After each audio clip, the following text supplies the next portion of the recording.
안녕하세요. 끝판대장입니다. 오늘 구독과 좋아요, 알림 설정, 댓글까지 부탁드리겠습니다. 네, 러시아에 대한 제재로 비트코인의 거래수가 급증한다 라는 소식입니다. 이제 지금 러시아를 지금 여러분들 알다시피 전쟁이라서 서방 국가들이 엄청나게 제재를 하고 있어요. 실질적으로 전쟁에 직접적인 전면전 개입은 하지 않고 있지만 뒤로는 뭐 무기 지원이라든지 아니면 그 긴장감을 통해서 경제 제재라든지 이런 것들을 하고 있는데, 거기에 대해서 루블화가 폭락을 하고 있고요. 거기에 대한 대안으로 지금 러시아가 비트코인에 대한 수요가 급증하면서 비트코인이 오르고 있는 상황인데요. 제가 여러분들한테 전쟁이 일어났을 때 실질적으로 비트코인이 오를 수도 있다, 근데 이게 언제쯤 이게 디커플링이 되고 인지도가 바뀌는지는 모르겠지만, 나스닥과의 디커플링과 러시아나 혹은 거기서 인식이 바뀌는 시점, 비트코인에 대한 인식이 바뀌는 시점, 암호화폐에 대한 인식이 바뀌는 시점이 있는데, 그때가 되면 엄청나게 오를 수 있다. 그래서 지금 고래들이 이렇게 사는 것 같다. 여기에 대한 부분을 제가 말씀을 드렸는데요. 지금 눌림을 받고 있지만 어쨌든 엄청나게 오른 건 사실이란 말이에요. 그래서 이런 부분들이 결국은 지정학적 긴장 속에 암호화폐 시가총액이 2,600억 달러가 유입이 되는 상황입니다. 그러면서 디커플링을 계속해서 강조를 했는데요. 여기에 대한 부분이 지금 계속 좋아지고 있는 상황이에요. 그래서 보면은 몇몇 전문가들이 지정학적 불안의 시기에 안전한 피난처로 비트코인의 잠재력을 높게 평가하면서 비트코인은 거의 떨어진 만큼 빠르게 반등했다. 그래서 비트코인의 회복이 나머지 공간에 이익을 주면서 암호화폐 시가총액이 2,600억 달러까지 유입이 됐다는 거죠. 그러니까 뭐 비트코인도 포함해서 전체 암호화폐 시총이 그렇게 늘었다는 건데요. 그래서 지금 이런 부분을 보면 지금 루브라보다 비트코인이 더 시총이 뭐 높다 마다 이런 얘기까지 나오고 있는 상황에서 비트코인은 정말 새로운 화폐의 대안이 될 수 있다라는 그런 거죠. 그러니까 이게 뭐 단순히 비트코인이라는 게 정말 결제로 쓰겠느냐라는 그런 부분보다도 암호화폐라는 그 성질 자체가 이 국가의 규제를 넘어서 갈 수 있는 범국가적인 방향으로 가고 있기 때문에, 거기에 대해서 이런 전쟁에서 실질적으로 수요가 생기고 쓰인다는 것은 이제 신흥국, 그러니까 뭐 엘살바도르나 이런 데를 넘어서 러시아나 이런 데까지도 쓰고 있기 때문에 점점 밑에 그룹에서 위로 올라오고 있는 상황이에요. 그래서 저는 올해 이제 기존에 여러분들 말씀드렸던 뭐 NFT, 메타버스, 뭐 웹3, 그다음 게임, 그다음에 뭐 플랫폼 이런 걸 넘어서 요것도 당연히 들어가고요. 그다음 다오, 웹3가 다오예요, 여러분들. 그걸 넘어서 이 결제라는 것이 상용화가 되는 첫 해가 되지 않을까, 원년이. 뭔가 새롭게 카드라는 걸 도입을 해가지고 우리가 신용카드나 이런 것들 속에서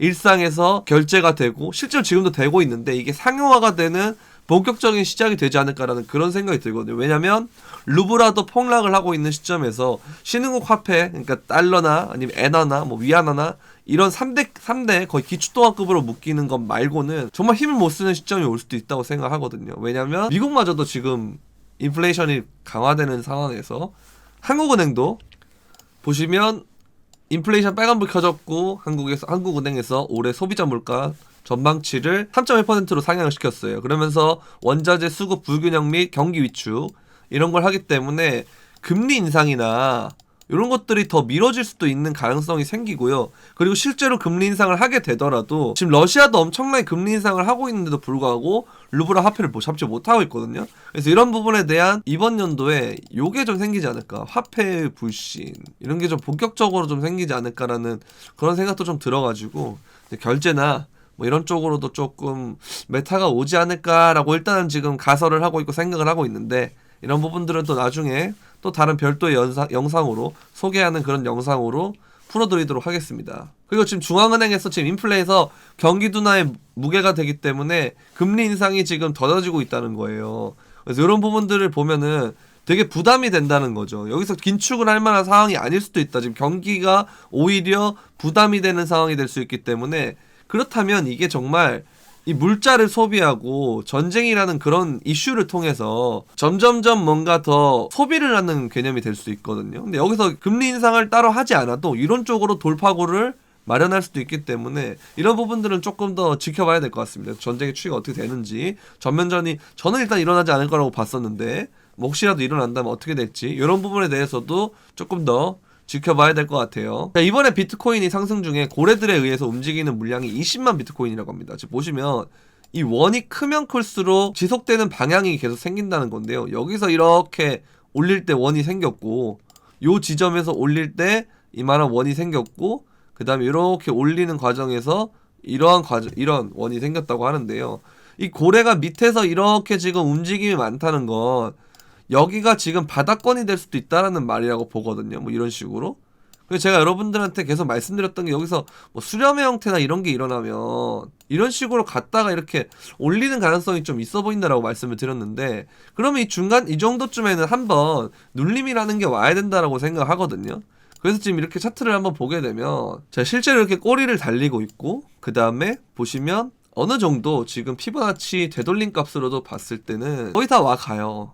여기 382 구간까지도 거의 다 와 가고, 그 다음에 이 RSI라고 그래가지고 일봉은 지금 아직까지 좀 남은 것 같은데 1시간 봉이나 이런 걸로 보게 되면 이렇게 하락 다이버런스가 뜨고 깊숙하게 떨어지는 모습, 그러면서 여기 한 번 더 올리더라도 지표가 그러면 어떻게 되냐면 이렇게 될 겁니다. 이렇게 되면은 이런 식으로 떨어질 거예요. 그러면 이렇게 올라가도 이게 이런 식으로 돼가지고 다시금 떨어지는 모습을 보여줄 수 있기 때문에 되게 좀 조심해야 된다 지금은.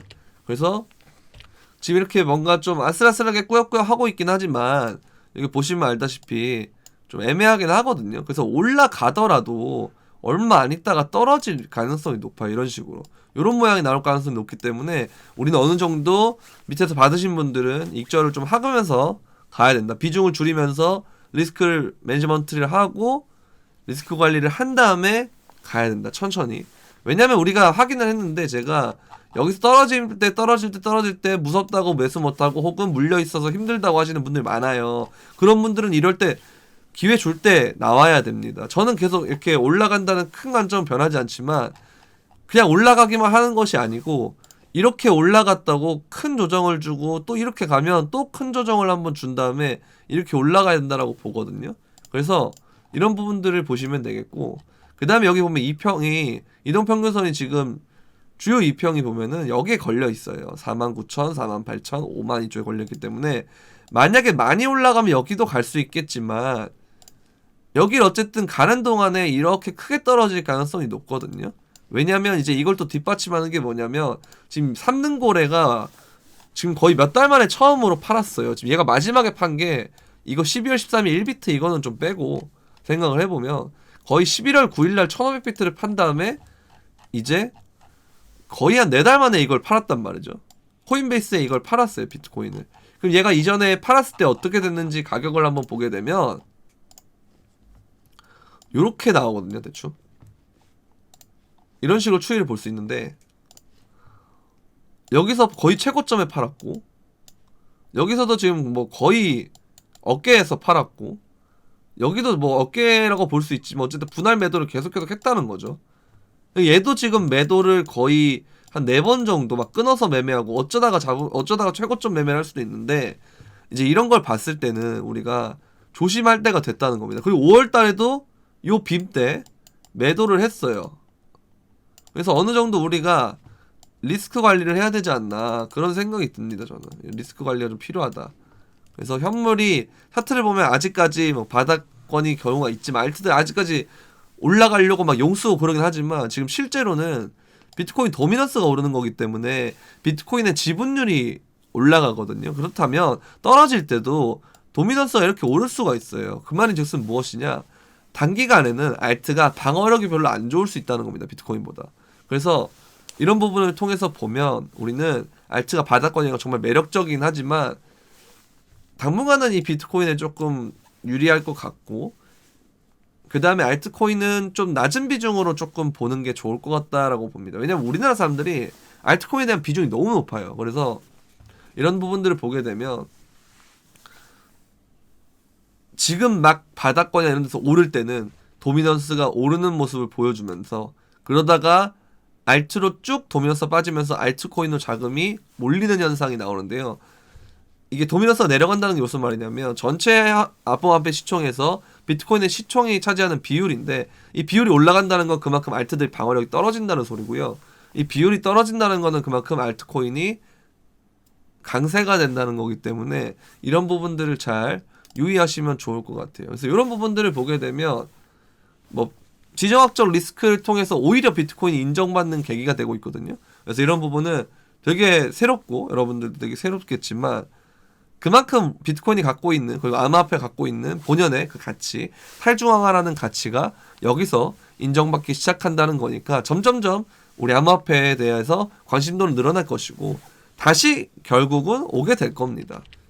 그리고 이제 거의 역프였던 그 정도 수준의 김프가, 그러니까 오히려 역프리미엄까지 갔었는데 지금도 그냥 0%예요. 이 정도면 진짜 한국의 투자자들 거의 다 빠졌다고 보거든요.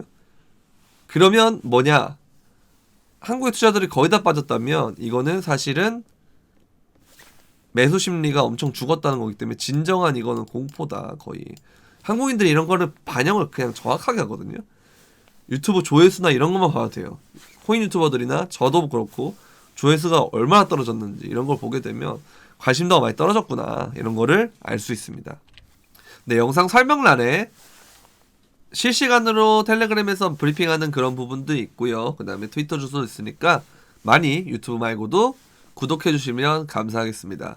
네, 도움이 되셨다면 구독과 좋아요, 알림 설정, 댓글까지 부탁드리면서 그럼